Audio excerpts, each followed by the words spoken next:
remember, the race relations bill, if it's supposed to create harmony in the country or anything else, then why wouldn't it all be civil or all be criminal? It's true. I mean, okay? And that's across the board. I'm listening to what you just read, and I'm like, it must have been some serious racism in Bermuda back then. Government leader Sir Henry Tucker said government viewed acts of discrimination as minor offenses when compared to the incitement of racial hatred. Hence, a recourse to the civil court for those claiming discrimination. Those accused of inciting racial hatred, however, face a criminal court and fines and/or imprisonment. Now, I'm going to go and call us. I'm not going to take calls for at least a minute, so I would ask you to, I'm not going to take, I got to get through this stuff. And I understand some people might not have heard when I said it in the beginning, so I'm just going to repeat it. So there, right, the discrimination, all they're saying is discrimination is minor. People get to work with who they want to work with, live next to, do whatever. Yeah. But this racial hatred stuff is deeper, and, it is what it is. And so today, I believe, and I stand to be correct, I didn't do the research on this one, so this is one I may be incorrect about. But I believe that if you found that an employer discriminated against you, you'd go to the Human Rights Commission, you'd file a complaint, and you'd have a Human Rights Tribunal. Right. Let's say that the Human Rights Tribunal found that your human rights had been breached. You could then take that judgment to the Employment Tribunal. You wouldn't have to have the tribunals. I think they'll just give you the benefit of that judgment, and then you could have some remedy in an employment tribunal. Okay. No, not criminal. Have you heard of the crime of offensive language? Yes. Yeah. That's well, it's not. Let me try that again. If an employer discriminates against black Bermudians or whomever, yes, that'll be a human rights complaint. Or an employment tribunal complaint. Right. But what is the offense for offensive language? That's a criminal offense. What's the complaint here in 1969? Remember I was saying to you, the racist one, if you think I'm bold? Yes. This That's right bold. here. Yeah. Okay. If you would have heard Paulu talk to me about Human Rights Act, okay. So it's still only 31st, and what I wasn't able to do the other day, I'm going to try to do today, because I think this is why I tried to start a little earlier, or at least not let the intro play all the way out, because I think it's somewhat important to hear what was happening in the House. Yeah. So I've read the headlines, I've read what the reporters said, but I've not actually said what the MCPs, members of Colonial Parliament at the time, were actually saying. I want to give a few of these just so that you can get a flavor of where it was. Okay? And so I'm just going to jump in from under the heading, government was prepared to accept the amendment. This is the definition of organization, although it might create one or two ambiguities, he suggested. For instance, the amendment would spread to national organizations, such as the Caledonian and Cambrian societies.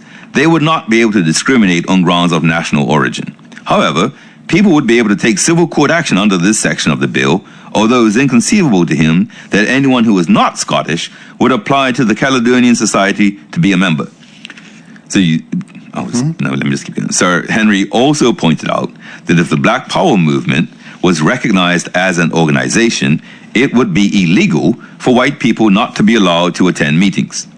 Deputy Opposition Leader Mr. Walter Roberts felt his party's amendment explained the word organization more fully. The amendment was read and defined organization as any organized body of persons, whether constituted under the authority of any provision of law or otherwise, including clubs, societies, organizations of employees or workers, organizations concerned with the carrying on of trades, business, professions, or occupations, and organizations concerned with political, religious, cultural, charitable, social activities. And this was agreed to. The arguments go on about, we'll go on. The criminal and civil offense is the major issue that comes up. Sir Henry, and this was mainly, as I said this on Monday, Arnold Francis at the time was saying a body needs to be established to deal with these complaints, particularly the civil ones, because criminal, I guess you go to the police. And they go on to say it's the Attorney General who should decide whether it's rises to a criminal offense, if not, the civil. Sir Henry said, government consider recourse under the section of the race bill dealing with discrimination should be handled by a civil court. We feel that if a person is damaged by an act of discrimination in relation to his employment or in relation to a desire to acquire housing or any of the other matters under Section 2, that he should have the right of civil recourse. We think this is right and is probably likely to be much more valuable than any criminal proceedings, he said. This went further than legislation in Britain, where action was brought by a statutory body after hearing evidence from persons claiming to be aggrieved, Sir Henry added. He agreed that the bill, as presently drafted, might require some amendments in the future, and these will be brought forward if considered necessary. But in the meantime, he would not accept any more amendments that he understood the opposition would be bringing. So he goes on, the argument, if you can see that, and this is really the nub of this particular section, because we do have other stuff to get to, is this. Between the civil and the criminal, okay? If you want to protect the only people who have been discriminated against, who have been oppressed, then why not listen to them? Why not give them the thing that they're saying they need to be actually protected, to have their rights to feel equal or whatever it is? Yes. And then the other question that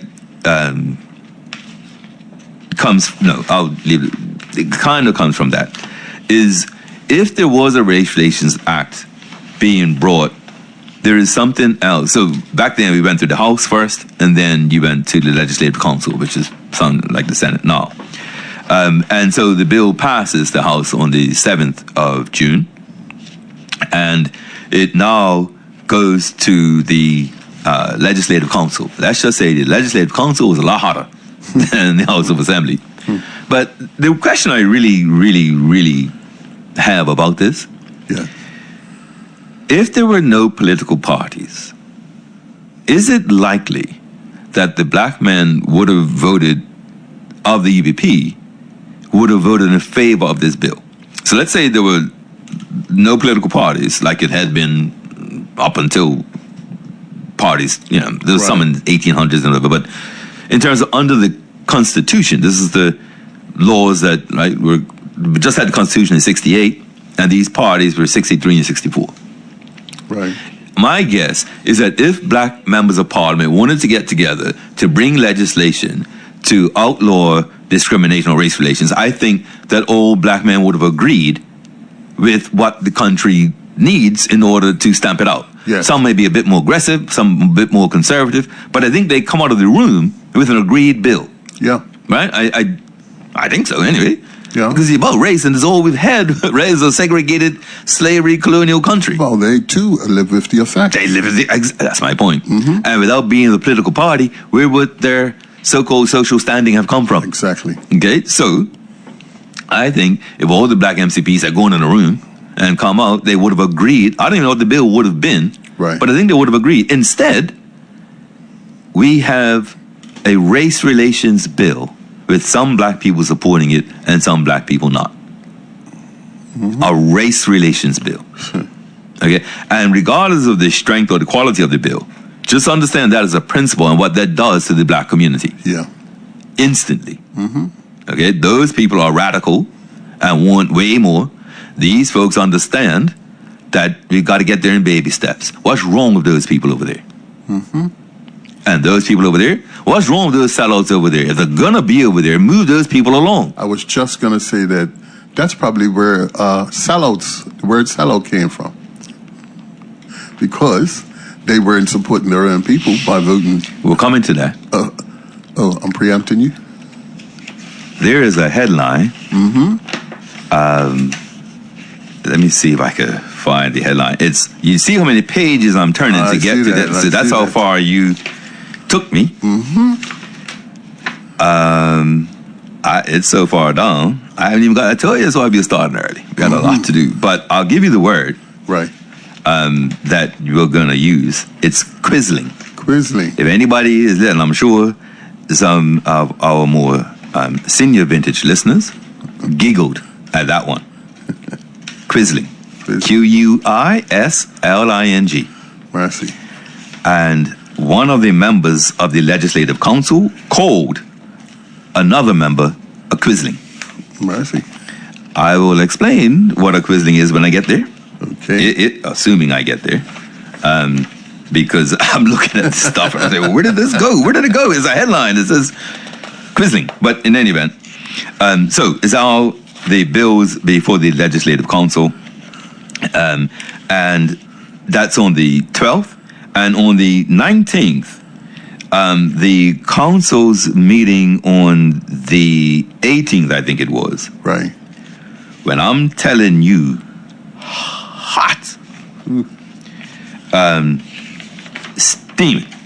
Mm-hmm. So let me just go on about this. The Legislative Council held a heated debate on the race relations bill yesterday. This is the 19th of June, 1969. Yesterday, but did not approve it. You heard that? Mm-hmm. Okay. I heard it. Debate will be resumed next week after members study amendments proposed by the Honorable Arnold Francis, who wants the bill to provide for a race relations board to receive and deal with complaints of discrimination. He said this was done in the corresponding English Act of 1968. He thought the Bermuda bill did not go far enough to remove indignities, insults, and slurs passed on the larger section of the community in matters of housing and employment. You heard them, right? Mm-hmm. So the white insulting names lead to racial hatred and incitement. But the racial names you suffer when somebody's denying you housing, that's not racial hatred. That's not inciting because it's just one person. Yes. Tidy little bill, wasn't this?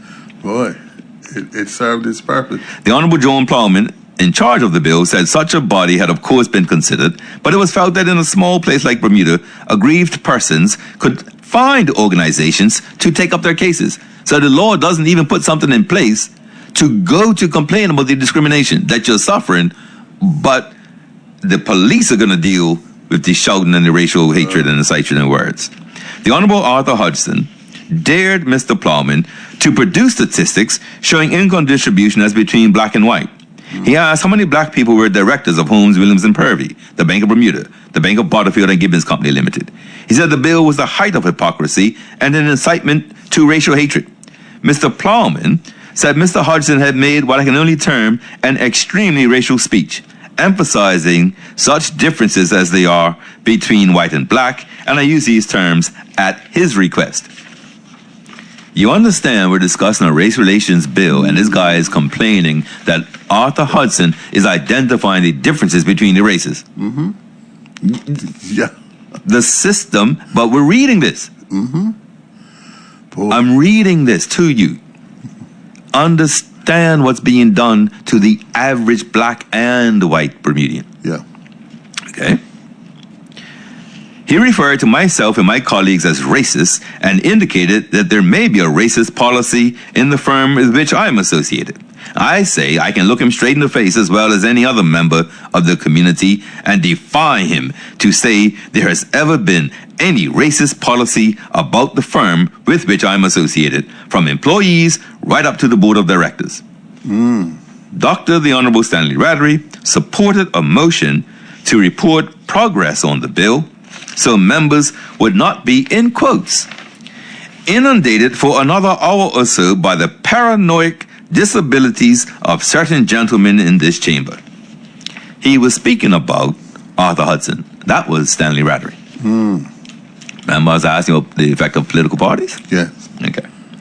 Mr. Plowman said the bill's purpose was to bring into one act previous legislation on race relations and discrimination actions and add new provisions. And I'm not going to bore you for all of that. So he goes on and on with how good they are and what they ought to do. So Mr. Francis thought it was in some ways lamentable to find it necessary to introduce such a bill in Bermuda because some of us are aware of the difficulties and indignities suffered mainly by black members of the community as a result of racial discrimination. Yes. It is unfortunate because of all the countries I know, large and small. I would think the factors would exist in Bermuda to make it unnecessary. They do, but what does the system want? Gotcha. What what was this system doing while Francis was saying this? He regretted the government found it necessary to try and coerce people against an antediluvian attitude. He felt that in some respects the bill did not go far enough. It did not set up a body along the lines of the Race Relations Board established in England, who were responsible for taking up claims of indignity suffered.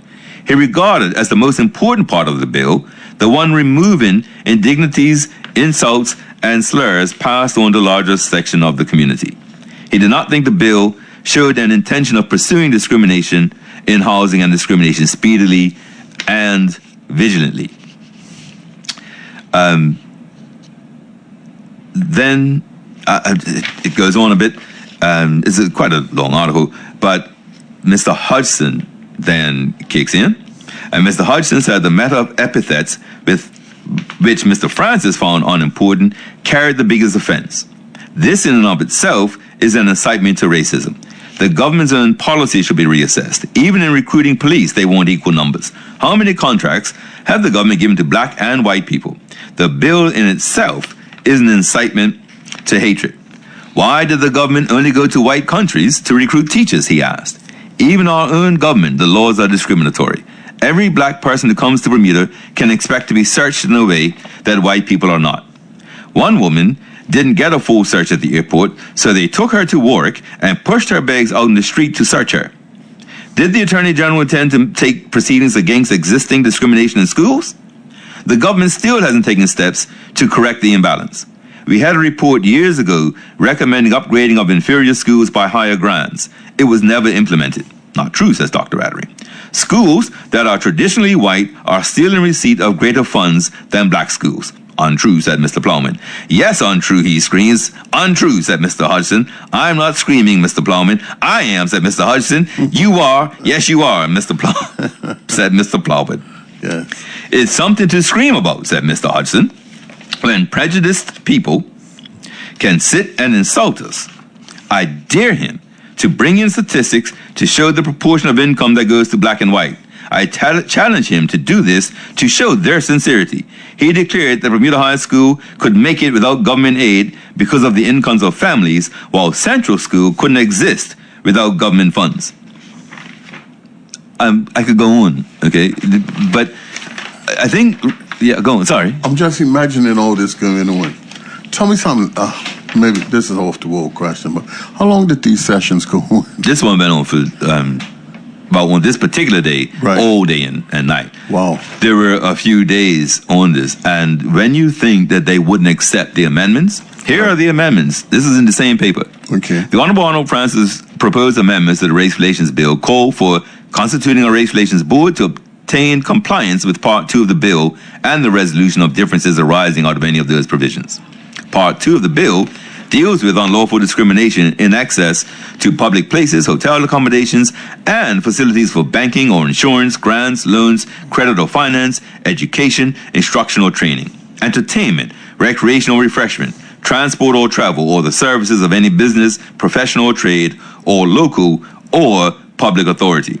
This section of the bill also bans discrimination in employment by denying like conditions of work or like opportunities for training and promotion or by dismissal. It also forbids organizations to refuse membership on grounds of color, race, or national or ethnic origin.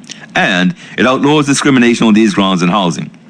The amendment suggests the proposed board should consist of a chairman and not more than 11 other members appointed by the governor, and should set up conciliation committees to assist the board in discharging their functions. These committees are to make periodic reports to the board and annual reports to the governor.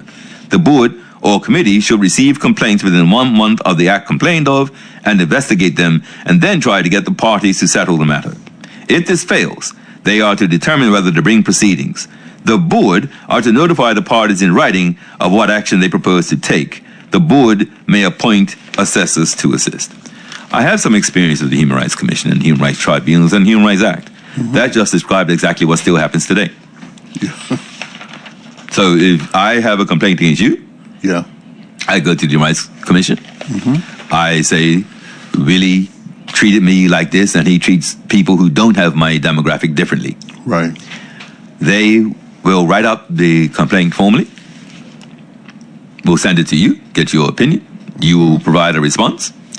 if the response is one that they believe is, decent or does not, blah, blah, whatever, then they'll invite me to accept your response. If I don't, and there's a legitimate breach of my rights, then it goes to a tribunal. That tribunal deals with it, right? So I've just described the same thing. So the Human Rights Act, which is why Paulu never liked the Human Rights Act, is pretty much a mirror of what we're looking at here in 1969. Yeah. And if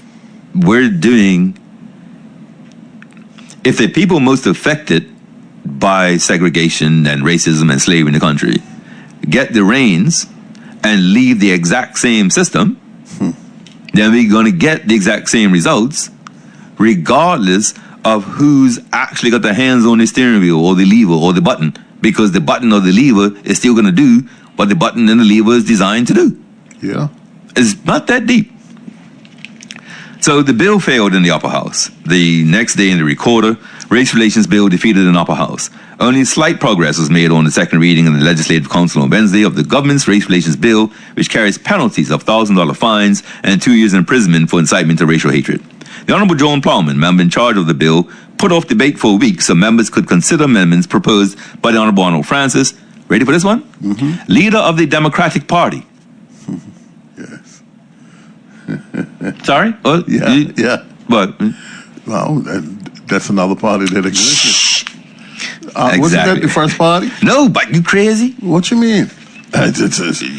So how long was it around? The Democratic Party? Yes. I have no idea. But the Puritans were around in the 1800s. Okay. The Quakers were a party. Okay. I'm just trying to tell you, in this country, I can bring you results when they said this was the first, there were courts, assizes that were held. Yes. They would say these assizes were the first ones held under the Puritan Party. This is the first one, right? I have a thing from, 1800, where the guy Godet wrote and said, people wouldn't understand the fervor that hits this country in part when it's time for the election. The parties care more about themselves than the people do. And that book was written in the 1800s. So, no, mate. It ain't nothing new. Not on the God's great son.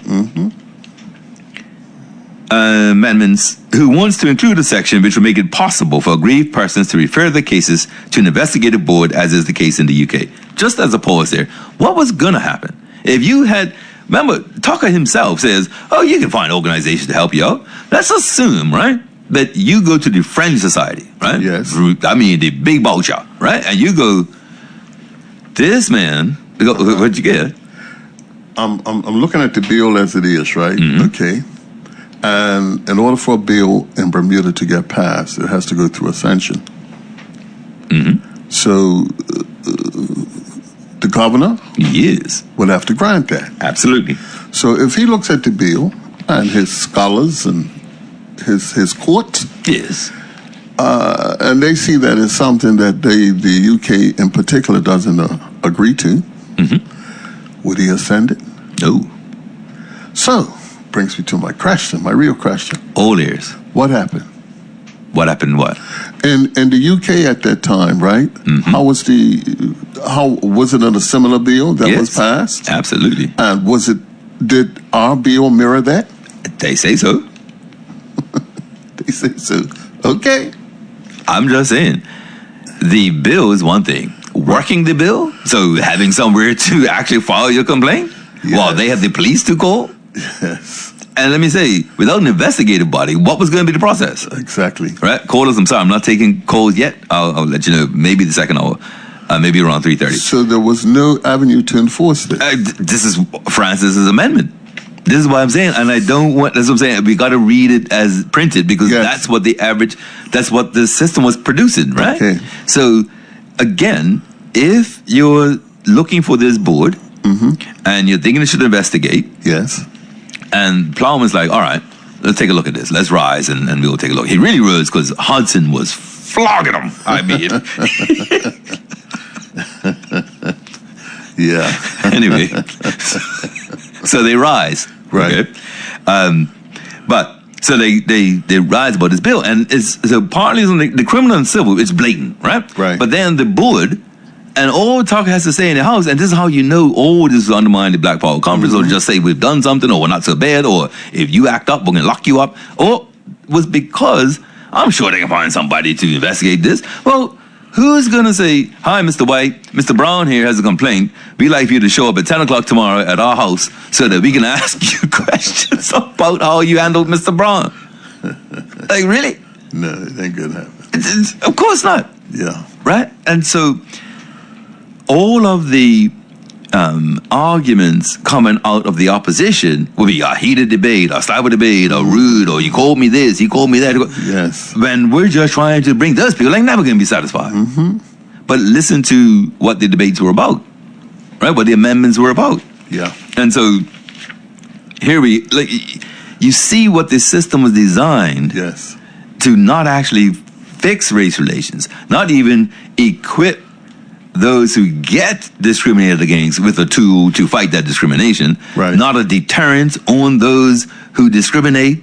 Yes. The deterrent was on somebody being so frustrated they call somebody a name, and that person gets locked up. So true. So also requesting a deferment was the Honorable Arthur Hudson, chairman of the Progressive Labour Party, who wanted statistics to show what the present racial situation is regarding black to white ratio in jobs, earning power, company directorships, and in other areas. Mr. Hudson bitterly assailed the bill and its proponents, who he called racist. He considered it the height of hypocrisy that they should be bringing in such a bill, which he regarded as an instrument in itself of racial incitement. Mr. Plowman considered Mr. Hudson's remarks as not being calculated to the promotion of racial harmony, and he suggested to Mr. Francis that rather than advocating, as he did, a more radical bill, he should support the reasoned one before council. At one stage, during the heated debate, Mr. Plowman and Mr. Hudson accused each other of screaming across the council table. The Honorable Stanley Rattery, the government member for education, agreeing that debate should be adjourned, said time was only being wasted listening to the paranoid disabilities of certain gentlemen indulging in a recitation of past ills and making demands for statistics that are not available. So I heard that word, reasoning. If something makes sense, right? Why don't you follow it? Why did you? So where's the reason? Where's the reasoning? Okay. Well, remarkably for the Royal Gazette, Yes. and I mean remarkably. 6 days later, 6 days later. Okay. and it had to be under fire. Okay. They provide the questions that Arthur Hudson had asked John Plowman. The Honorable Arthur Hudson yesterday tabled 7 questions to be answered by the Honorable John Plowman when the council holds an extra meeting tomorrow morning. They are, number 1, what is the property distribution among black and white owners? 2, what is the proportions according to race of jobs in the categories listed in the 1960 census? What is the average salary for each of those categories? Number 3, how many expatriates work in Bermuda and what proportion of them are white? Can I pause right there? Go right ahead. I consult a few organizations in this country, and this morning I had a meeting. Okay. Someone had filed a patty request about work permits from different countries. No. They sure did. Okay. And to this question, number 3, how many expats work in Bermuda and what proportion? The person didn't ask about the racial thing, but the question was how many expats in Bermuda from, I think, CARICOM countries, the Philippines, I think, or maybe Southeast Asia generally, and how many have been employed by the government. So what was the answer? Well, that was why I had a meeting this morning. The department said they can't give that information, that's not how they hold or compile it. Needless to say, I'm due to take a look at it to ascertain. Does that mean that they don't know what nationalities are coming through our borders? No, that can't be right, because we just read on this show the amount of Bermudians versus non-Bermudians working. Yes. So clearly the non-Bermudians working would have work permits issued by the Department of Immigration. So for me, like I said, I have to read it some more, but just reading the request and reading the reply, I'm somewhat stuck. So immigration papers. You know, we're reading this racial. We're going. Yeah, immigration papers, because I'm quite interested in this. Immigration papers, when you fill out your customs clearance and then you got your immigration, it asks you where you come from, don't you? Well, I'm reading. It doesn't say about are you a Bermudian or you're not a Bermudian. I agree. It's a country. It's a country. So what's the difficulty in finding out how many people are coming? They don't categorize nationalities? No, I'm saying in order to compile the Bermudian, non-Bermudian data, yes, they must know, like you said, it's not just whether you're Bermudian or not, they needed a work permit. Exactly. And so the organization was asking about the work permits issued for people of this nationality. Yeah. And these nationalities, like they had 4 or 5 different countries. Right. It wasn't just all one. Uh-huh. But they were advised that they can't get that information. I'll keep you up to date on it, but I have to look at it some more. Please do. But I had a meeting about that this morning. Okay. Number 4, what proportion of government contracts are given to white people? 5, how many eligible persons have not registered and what proportion are white? How many persons obtained Bermuda status during the last 5 years and how many of them are white? How many non-Bermudians voted in the last election and how many of them are black? The questions are elaborations and extensions of some put by Mr. Hodgson during last week's debate on the Race Relations Bill. At that time, Dr. Honorable Stanley Radry said the information was not available because we don't have the statistical machinery to produce it. During yesterday's debate on the bill, Mr. Hodgson said he had drafted his questions because the gentleman in charge didn't volunteer the information. He said he would like the questions answered during the course of debate on the bill, but if Mr. Plowman did not see fit to do so, he'll put them down as formal questions at the meeting next week. Well, the bill did make it a week later.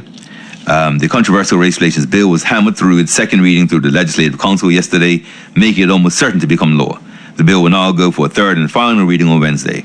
It was passed yesterday despite 7 unsuccessful attempts at a stormy 3-hour special meeting of the Council. At one stage of the debate, the Honorable Stanley Radry warned the Council would be strapping themselves into a sociological straitjacket if they were not careful. Personal involvements should be set aside, he said, to ensure that the government was acting right by the people of Bermuda. It is fair to say that government intends that these irks, which we are all familiar with, will be eliminated out of our daily lives, and there is no need to put these amendments forward. Now, this was a man who became a doctor. I can't imagine what he faced. Right. Okay? And what he knew the country was like. But those people who exercised that entitlement and control over us were now his political colleagues. Yes. And funders of his political party. And so while he had to say, hopefully we'll have a day when this is all gone, he knew the reality of those people. Yes. 6 amendments came from 2 Progressive Labour Party members, the Honorable Arthur Hudson and the Honorable Hugh Richardson. And the 7th was submitted by the Honorable Arnold Francis. As the marathon debate drew to a close, the Honorable George Rattery said he was pleased to have lived to see such a bill which would promote greater racial understanding. Recalling that he had spent 16 years in politics, many of them spent on race committees, he said, I am glad to have lived to see the day draw forth which seeks to draw greater understanding. Can I just say, this was 1969. And where are we today in 2025? Like, in 69, okay?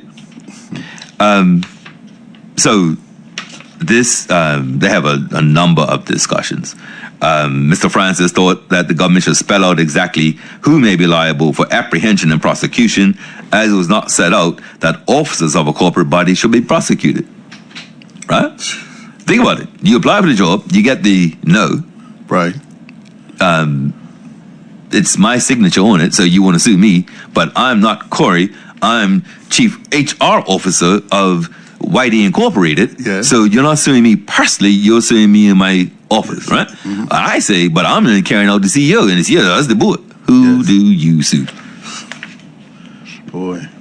Okay. To take this sort of halfway house attitude seems to be tongue-in-cheek attitude. It should be set out who should be prosecuted and what defense is open to them. Yes. Mr. Hudson claimed that the major portion of discriminatory practice came from companies, and that the bill seems not to want to place too much responsibility on these people.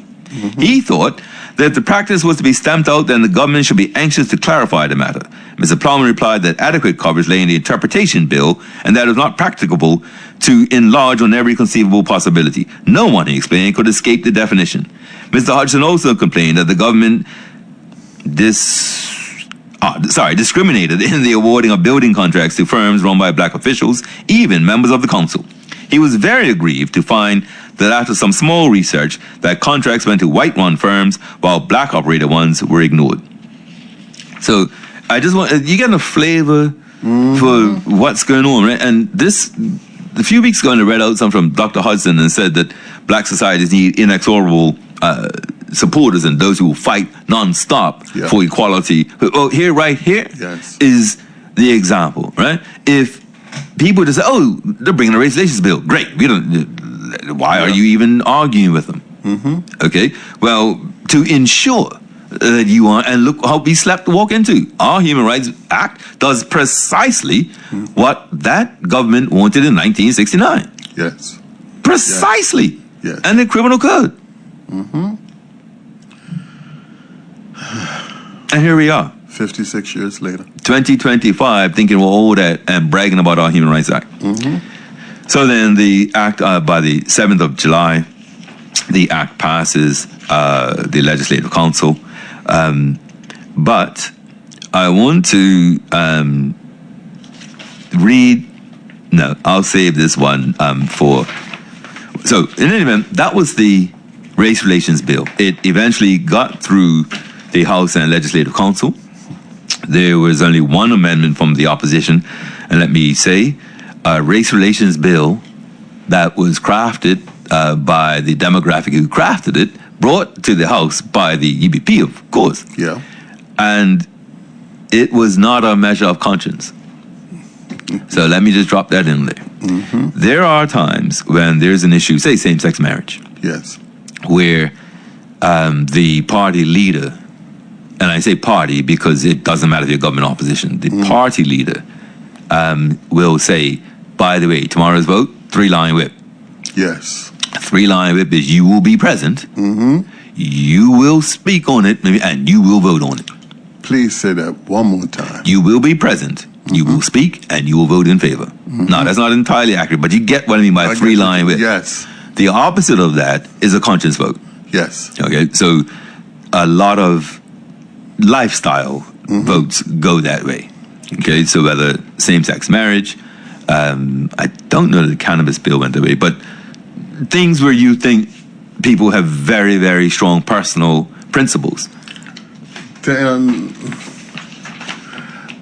You know I'm strong on representation. I'm all ears, man. Let her run. And you know the show you on. yes. Of course. Okay. Well, I'm very strong on representation. Yes. And if your MP is not representing his constituencies once, what good is he to us?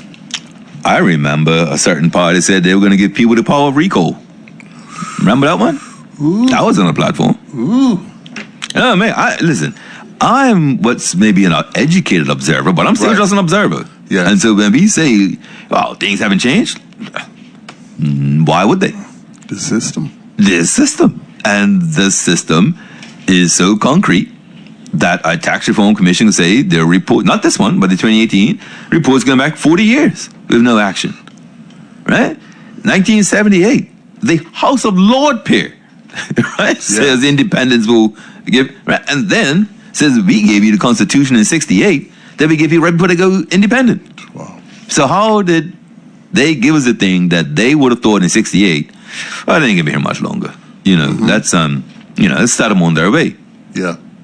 No, 69, troops are called in.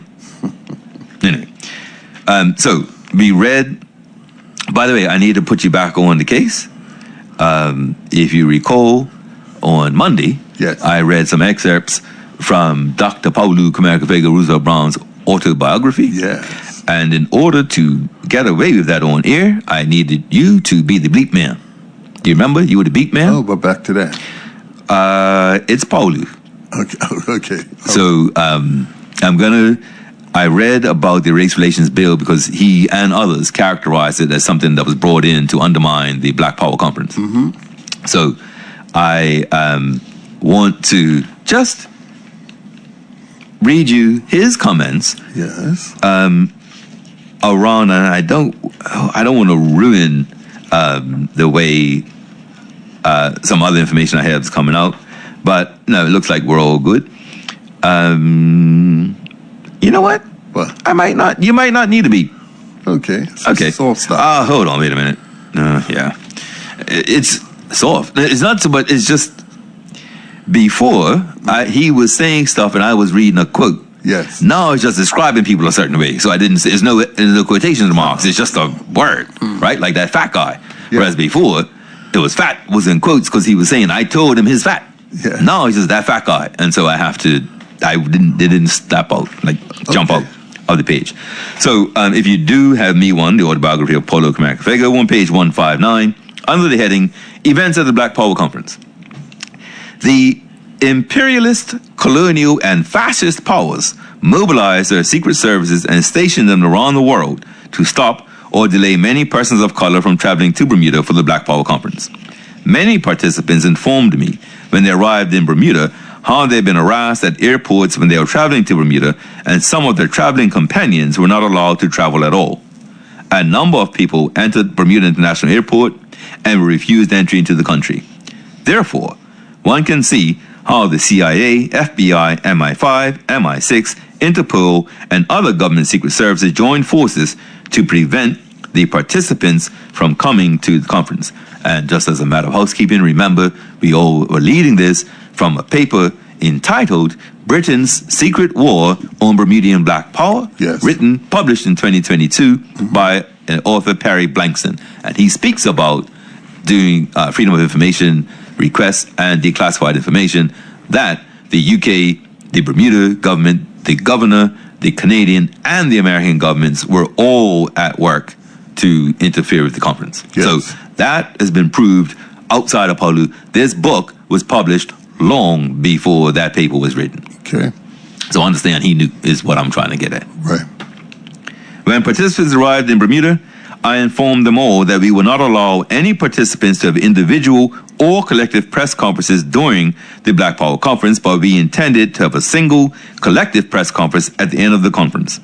This decision was taken because at previous Black Power conferences, many individuals were eager to... I think we should have a beep.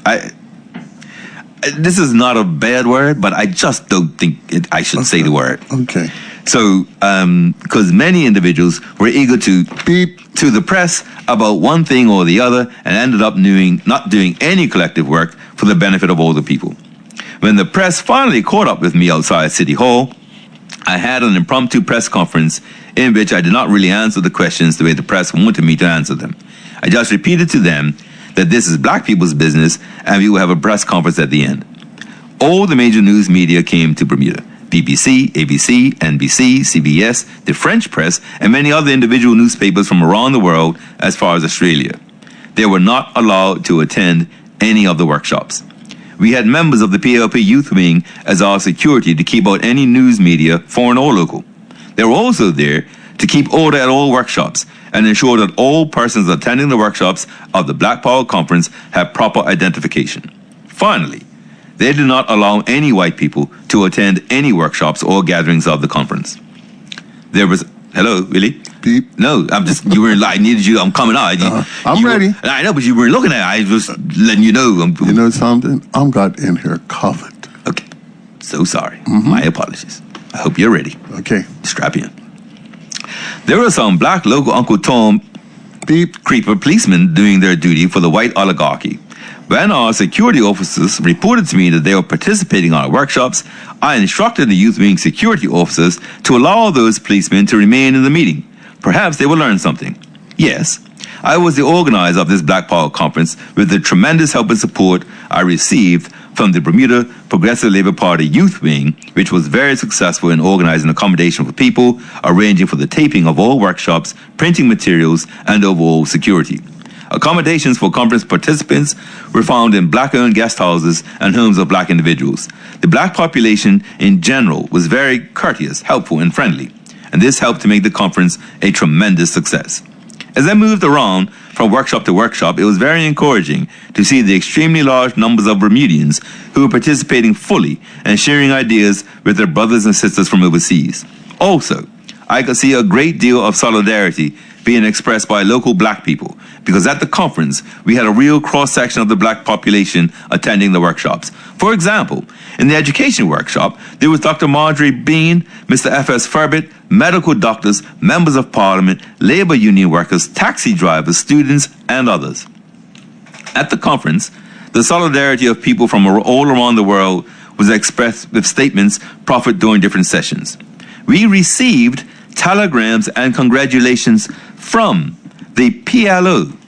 You know what the PLO is? Mm-hmm. The Palestinian Liberation Organization. Yeah. Okay, so sorry. Okay, so listeners. The North Korean organizations, the Vietnamese, the Japanese Red Army, the Haitian Student Movement, the Ethiopian Student Movement, the Caribbean Student Movement, the Black Student Association in the USA, the Black Panther Party, the Cuban Revolutionary Committee, French Polynesian people, and even the Pacific Island fighters of New Caledonia and the Solomon Islands. That's what I'm talking about. All in one place, huh?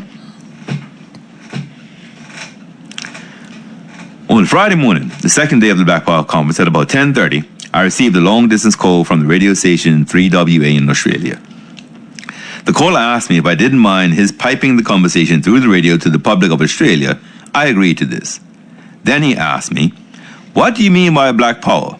To which I replied, "Black people and the people of color having their own authority, educating themselves for their own empowerment to live a full life. We are looking for equality and justice. For example, we are very concerned how you white people are treating our brothers and sisters Aborigines of Australia. We know that white people are not treating them justly and fairly. They are taking their land and abusing their human rights." I was reluctant to speak to the radio commentator at first, but after I thought about it, I realized it was a good thing to do. That evening and the next day, I received telegrams from the Koori, the Aborigines of Australia, who invited me to come and help them with their fight against the racist and fascist Australian government. I responded that I would come as soon as I could. On the Saturday evening, prior to the end of the conference, the women's workshop was held and it was very successful and fruitful. At the end of this session, everyone traveled to Horseshoe Bay to attend a beach party. Surprisingly, at 10 a.m. on Sunday, we started going through all the resolutions and statements in order to close out the conference at Devonshire Rec. All right, I'm going to pause there, okay? Now, they're preparing to close the conference, okay? And that was going to be on this Sunday. I'm going to read a article from the Royal Gazette from the 15th of July, and then I'll go back to Paulu's paragraph. Gotcha. Under the headline, PLP walk out of house after crowd ousted. PLP walk out of house after crowd ousted. This is the 15th of July, 1969. Mm-hmm.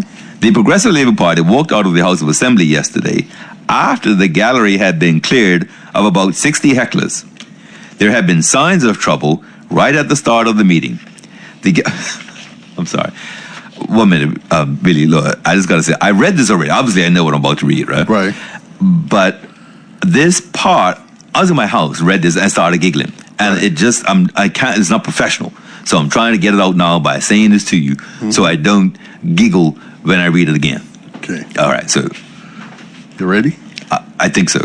You know what? There's nothing funny in this sentence. Right. But I'm picturing what they thought the editor and the reporters thought they were doing by writing this. Okay. Okay. And I think that's the part that I keep giggling at. It's like a private joke, but it's no, I'm not private. I put it out now. Mm-hmm. We'll try that again. There have been signs of trouble right at the start of the meeting.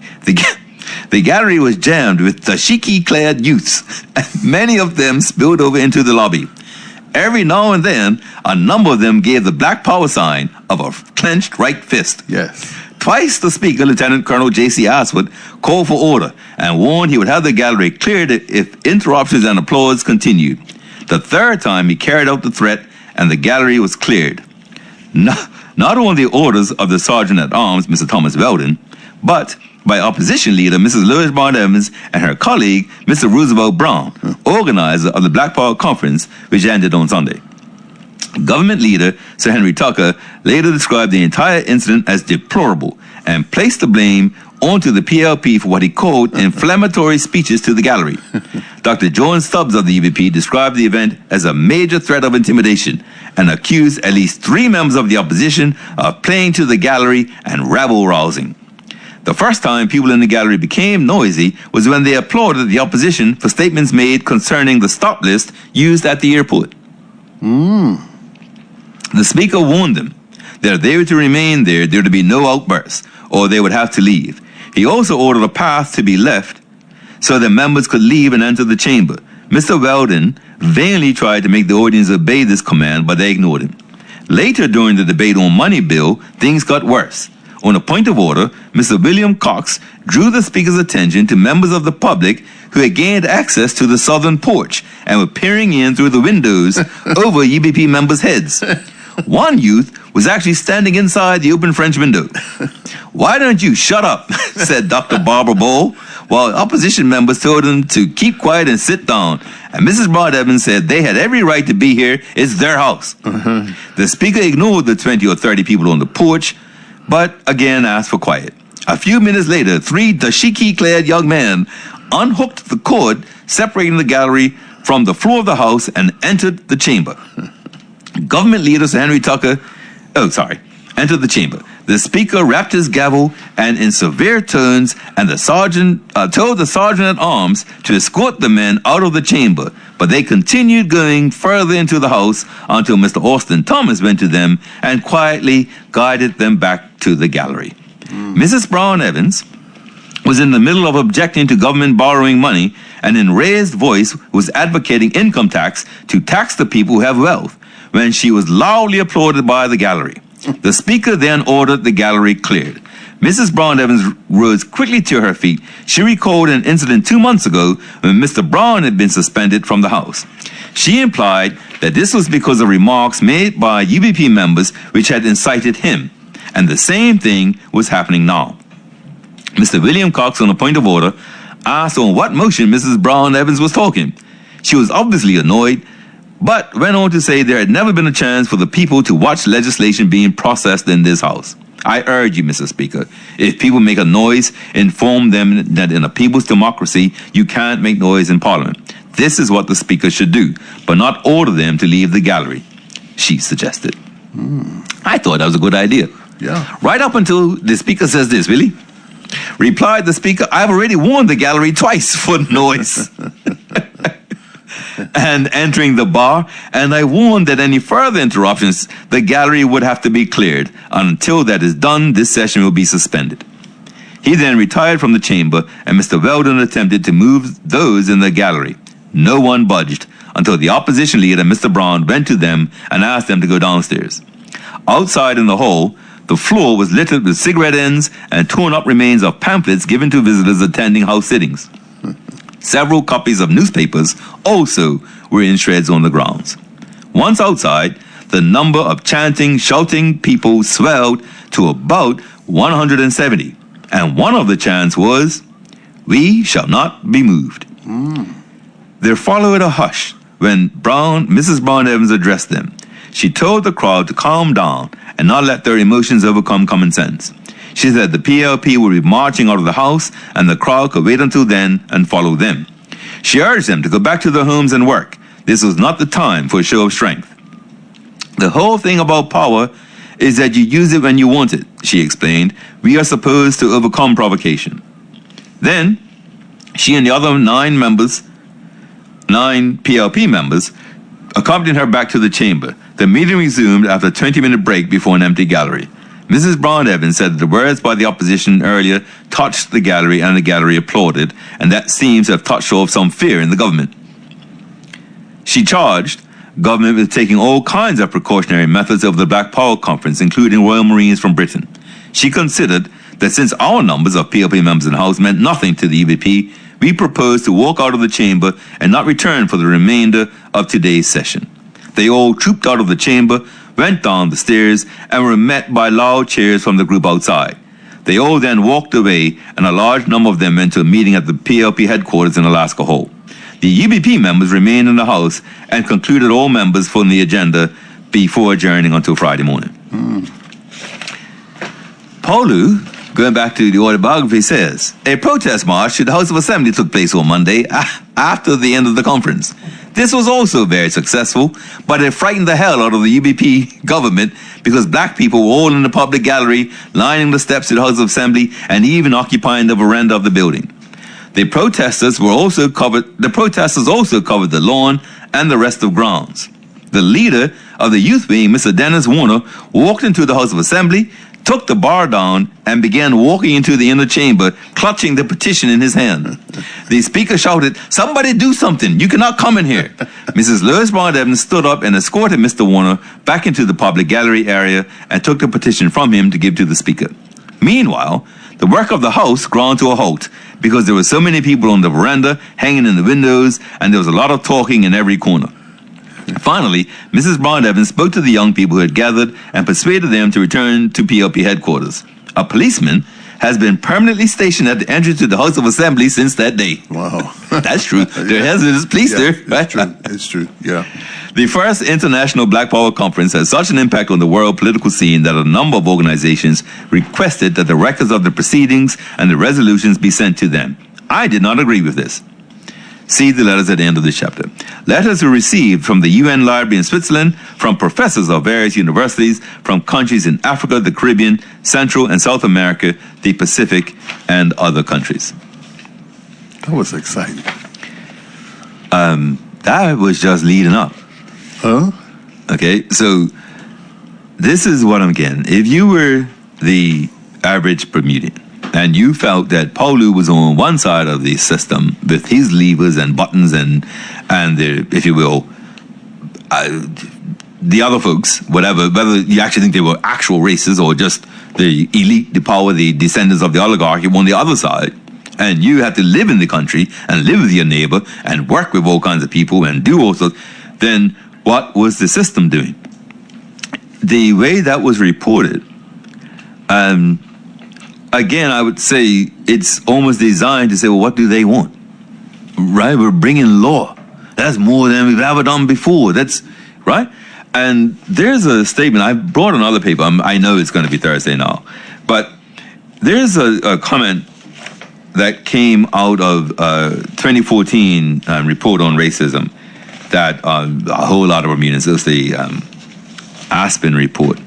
And he makes this comment, and it's something that I find comes up whenever, not whenever, but comes up quite often when I'm talking. And so if someone, well, that's how it would be. Here's if somebody say to you, let's say, but that guy, you talk about race all the time, man. We don't, but let's just say somebody says that.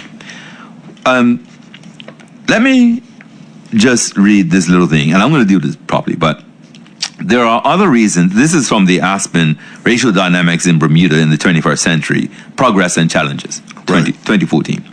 There are other reasons, and he's talking about the failure to look deeper into race relations in Bermuda and trying to resolve some of these issues. Okay, this is what I'm reading in 2014 report.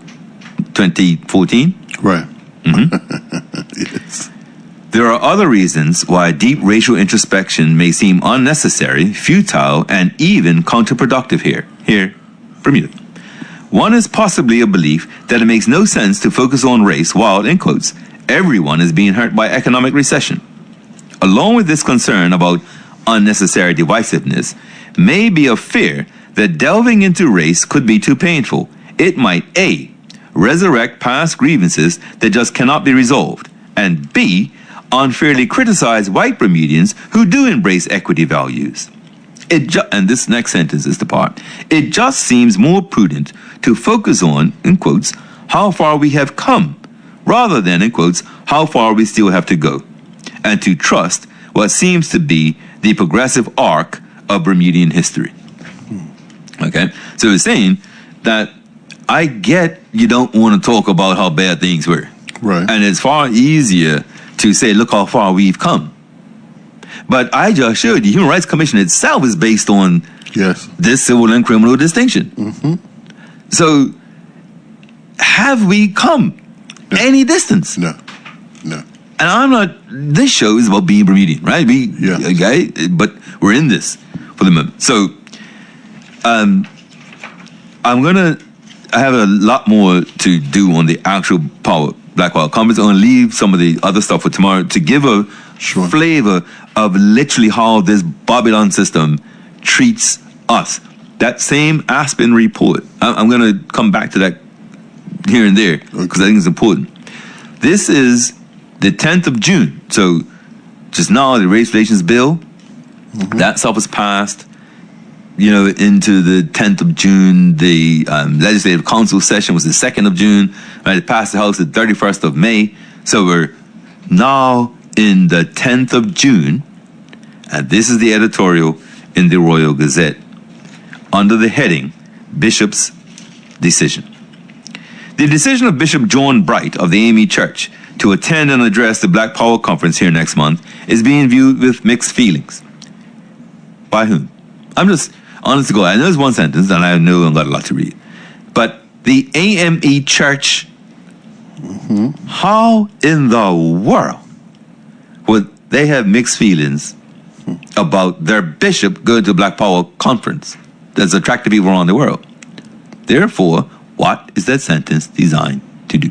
Separate. How many AME people you think talk to the Royal Gazette editor and said, I'm not sure about our bishop going to that conference? In Bermuda terms, the decision gives the conference an enormous increase in respectability. The bishop is a highly able man, and the AME Church here is one of the most important organizations in the community. It may well be, however, that the bishop's decision is not by any means solely based on Bermuda considerations. His responsibility is a vast one, covering such cities as New York, Philadelphia, and Boston, where the problems of the ghetto areas are enormous, where poverty and frustration provide a mainspring for the Black Power movement, and where the challenges that the church faces are vast indeed. For Bermuda, the bishop's decision is a further indication that the conference should go off as organizer Mr. Roosevelt Brown MCP has indicated he wants it to go, peacefully. For indeed, violence resulting from the conference and resulting in turn in an economic downturn could do nothing but harm the cause. Thus, Bishop Bright's decision in the short term should be a good one for his community. But what of the long-term effect?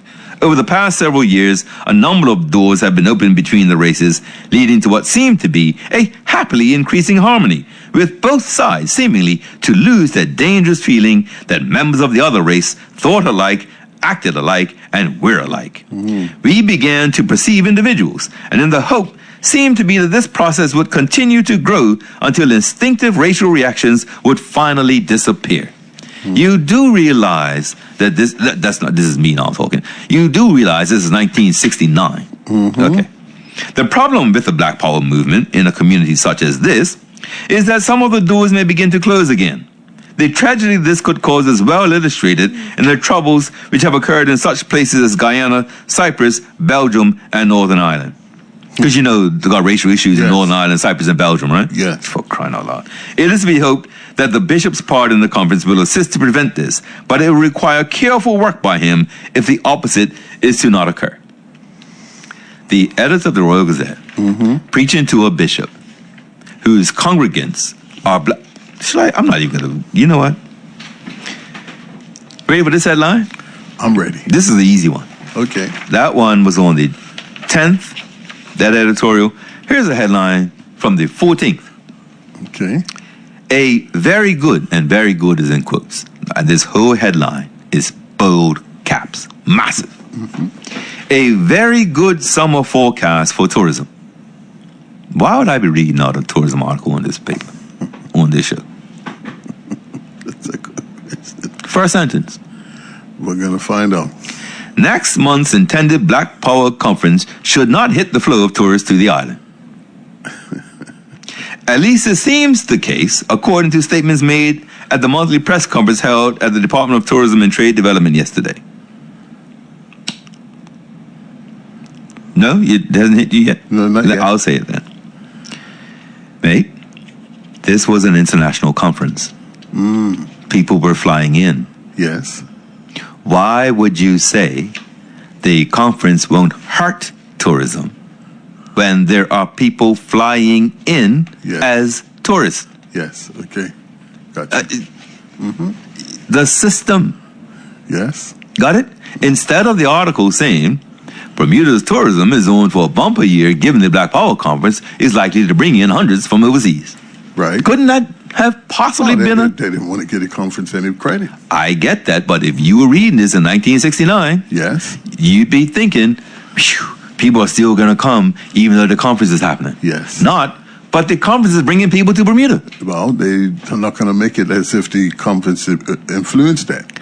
I know. I'm showing this is how that system Yes. gets manipulated into the average Bermudan. That's why I'm not taking codes, because I want Yes. to look at, obviously, there are people who earn guest houses who can call in right now and say, oh yeah, man, we had this lot from Ghana. And then there's guys from Washington, they bought, you're not going to believe how much Gari they bought, and we said it was Farine, and they called it Gari, and there are thousands of those stories out there. Yes. But that's not the system. That's how we overcome this system. Yes. That's how we ignore this system. That's why we're still here today as a people due to that system. Yes. But I'm reading the system. Yes, got you. So we know when we see it. Because it's happening right now with CARICOM. This next one on the 18th of June, as they used to say back in the day, takes the biscuit. Okay? This has a picture. I got to show you this. Just you have a look, but you see there's a picture here? Yes. I Okay. see it. Massive picture. Bigger than the writing. Here's the headline in the Royal Gazette, the 18th of June. Right. Governor in night dash to Britain. Under that, a thick headline. Afternoon summons from Secretary of State. Summons. Let's repeat that. Governor in night dash to Britain. Afternoon summons from Secretary of State. Okay. Here we go. Lord Martinmere made a mystery dash to London late last night to attend a hush-hush meeting with senior officials of the British government. He was summoned by telephone to sit in on top-level talks at the Foreign and Commonwealth Office, but what is to be discussed was not revealed. Before flying out into the night sky darkened by rain squalls, the governor told the Royal Gazette that he was not briefed on exactly what will figure on the agenda. Asked if the talks were connected with the Black Power Conference to be held in Bermuda next month, he said, they didn't tell me. It could be anything. There are so many things outstanding with the British government. He added, I asked them what it was all about, but they did not say. However, it is expected that the meeting must be of vital importance as the governor racing to the British capital after only minutes' notice. Lord Mortimer learned of the get-together only yesterday afternoon when he was asked to go to London by Sir Arthur Galsworthy, Deputy Under-Secretary of the State at the Commonwealth Office. The long-distance call came as a bolt out of the blue, in quotes, and he was asked, in quotes, if I could come right away. It was not put through at the best of times, as Lord Mortimer had gone to bed in the morning with a frightful cold. But it forced him to get up and start packing right away. Soon afterwards, government leader Sir Henry Tucker was told of the governor's departure. Sir Henry said last night that the recent meeting in Barbados, attending by a Bermuda government deputation and Lord Shepherd, Minister of State at the Commonwealth Office, might be linked with the London talks. It could be concerning a number of things we discussed in Barbados, because we explored quite a lot of things there, and some of them required further discussion, said Sir Henry. He will be away for 2 to 3 days, and I'm sure he's not looking forward to it. He has an awful cold. A statement on Lord Mortimer's visit, which was released in the afternoon, said His Excellency the Governor, Lord Mortimer, would be leaving for London via BOAC tonight. His Excellency received a telephone call this afternoon from the Foreign and Commonwealth Office asking him to come to London as soon as possible for discussions. During his absence from the colony, the Chief Secretary, Mr. J.W. Sykes, will act as his deputy. Okay? And so they're going. Now, a couple of things. Okay. How in the world and why was the Royal Gazette told of this? Well, how do they get a picture of him at the airport? How does all of that happen, but he then say, I don't know why they want me there? What are you meant to think it's for? Okay, we see him. yes. The Gazette gets to talk to him. If he gets a call in the afternoon and is on an 8 o'clock flight, And he gets up and pack, and we heard everything. Oh, the poor man had a cold, got up and packed right away. Yes. They haven't told me what it's about. How is he told to Royal Gazette? What made him call to Royal Gazette? To say, hey, I've been summoned to England. I'll be back on the weekend. Like, what? It's all a part of the manipulation. Because, number one, they wanted to set like something big's going on. And, wow, for people to re-question whatever they support. You got it. So, that date was the 18th. Wow. On the 20th, Yes. headline in the Recorder. Actually, let me just go back. Yeah, in the Recorder, because I'm going to show you this one is slightly different, but you wouldn't necessarily know, or anybody would know what the difference is. Right. All right. So the 18th, he flies out. Right. The 20th, he returns. You been to England? Yes, I am. If you leave on the 18th, when do you arrive? Yeah, the next day. And he was here Yes. the day after that. Wow. That didn't last too long, did it? Okay. So that was just how many meetings? One? So, here we go. That couldn't be a phone call, right? Here's how the Recorder handles the governor's return. The headline, Governor returns from London talks. The article, His Excellency Lord Martin returned to Bermuda this afternoon from London. He was summoned there on a telephone call from the Foreign and Commonwealth Office Tuesday afternoon and within hours was on a plane. The governor told reporters at the airport that he was called to London because the Foreign and Commonwealth Office was discussing some of Bermuda's problems, and he put to the officials concerned all of the colony's problems in a general way. Lord Mortimer said he thought the trip was useful. Right? Here's the Gazette headline. Governor back, dash, and tight-lipped. Lord Martin arrived back in Bermuda from London yesterday after talks with the British government and remained tight-lipped about what went on at the conference table. Yes. After stepping sprightly from a BOAC jet, he said that he had spent the entire time in the British capital having discussions with government officials. I found it very interesting, he said, waving to a waiting, welcoming party. I spent the whole time in talks with government officials. I have been reviewing many of Bermuda's problems, and they said it would be helpful if I was there to help answer some of the questions, and that is what I have been doing. Asked if the Bermuda Black Power Conference figured in the talks, he answered, we discussed everything that is of current interest to Bermuda. Yeah. The governor refused to reveal the outcome of the meeting and said that no statement would be released. Commenting on charges made in the House of Assembly about his sudden dash to London, he said, it has never been the practice to say what takes place in private discussions, and I don't see why we should change it now. It was on Tuesday that Lord Mortimer left on a night flight to Britain, only hours after receiving a summons by telephone from the Foreign and Commonwealth Office. Although he was suffering from a heavy cold and had gone to bed, he rose and started to pack for a 3-day trip. Yesterday, he looked fit and well and appeared to have shaken off the effects of the cold. And then they just talk about who waited for him, Sykes and Heather Martin Lord, who were waiting for him at the airport. Okay. Okay, that was the 21st. Also, in that same article, Bermudians to register early for a Black Power Conference. The registration. Now, remember, this is the BP conference. So that's one thing I haven't told you throughout this. If you are picturing the stuff that I'm reading, you're probably picturing a capital B for Black, a capital P for Power, and a capital C for Conference. No. They would have a small BPC. This one is just BP Conference. And imagine they have the registration of colored Bermudians wishing to attend the Black Power Conference here next month. No white people will be allowed. It will probably take place a week before the conference opens on the 10th of July. And then it talks about different things. Black Power Conference makes Honduras headlines. This is another thing that was happening. The Royal Gazette. I just need to show you this. You see this headline right here? Right. And there's two headlines, yeah? So the big one is Black Power Conference makes Honduras headlines.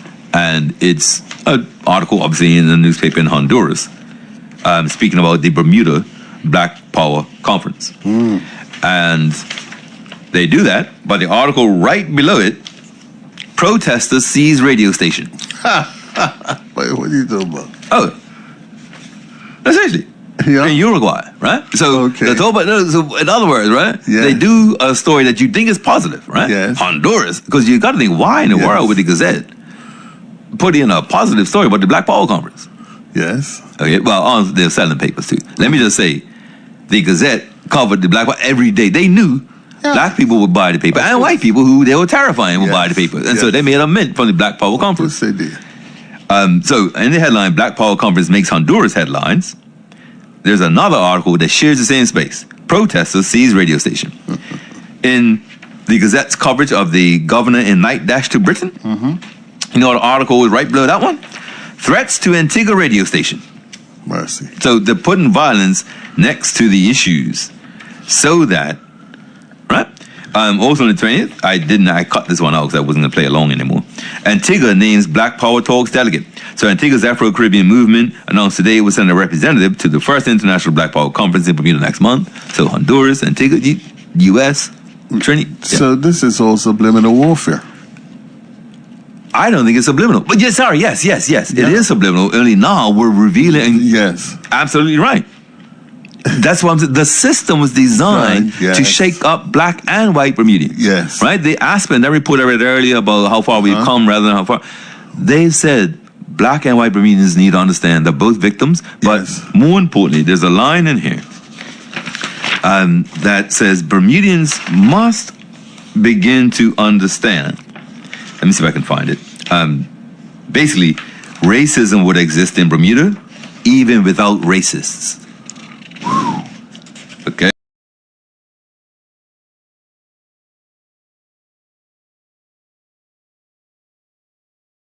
Bermuda Live on YouTube. Subscribe now.